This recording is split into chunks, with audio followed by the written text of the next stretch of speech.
துறையூரில் EPS கூட்டத்திற்கு நடுவில் ambulance வந்தது தொடர்பாக காவல்துறை தன்னுடைய விசாரணையை தொடங்கியிருக்கிறது. இது தொடர்பான கூடுதல் விவரங்களை நம்முடைய செய்தியாளர் ரகுவரனிடம் கேட்கலாம். ரகுவரன், காவல்துறை என்னென்ன கோணங்களில் விசாரணை நடத்துகிறது, யாரிடமெல்லாம் விசாரணையை தொடங்கியுள்ளது? நேற்று மாலை திருச்சி துறையூர் பகுதியில் அதிமுக செயலாளர் எடப்பாடி கே பழனிசாமி பிரச்சாரம் மேற்கொள்வதற்காக வர இருந்தார். அவர் வருவதற்கு முன்பாக ஆம்புலன்ஸ் ஒன்று 108 ஆம்புலன்ஸ் ஒன்று அந்த பிரச்சார கூட்டத்திற்கு நடுவே வந்தது.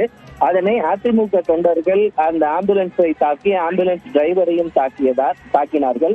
இது தொடர்பான புகாரானது கொடுக்கப்பட்ட நிலையில் இந்த தாக்குதல் தொடர்பான விசாரணையானது தற்போது தொடங்கப்பட்டிருக்கிறது.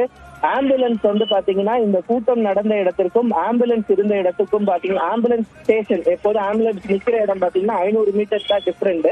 அப்ப 108க்கு அழைப்பு கொடுத்தது யார் என்பது தொடர்பான விசாரணை தற்போது தொடங்கி இருக்கிறாங்க. ஏன்னா பாதிக்கப்பட்ட நபரை அழைக்க செல்லும் போது தான் இந்த தாக்குதல் நிகழ்வானது நடந்திருக்கிறது. அப்படி என்றால் 108 ஆம்புலன்ஸுக்கு அழைப்பு விடுத்தது யார்?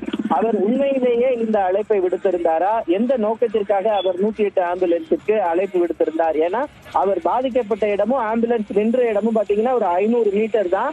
அது இல்லாம அந்த கூட்டம் அந்த எடப்பாடி அவர்கள் பிரச்சார கூட்டம் நடைபெறும் இடத்திற்கு அருகே இருந்துதான் இந்த அழைப்பும் வந்திருக்கிறது.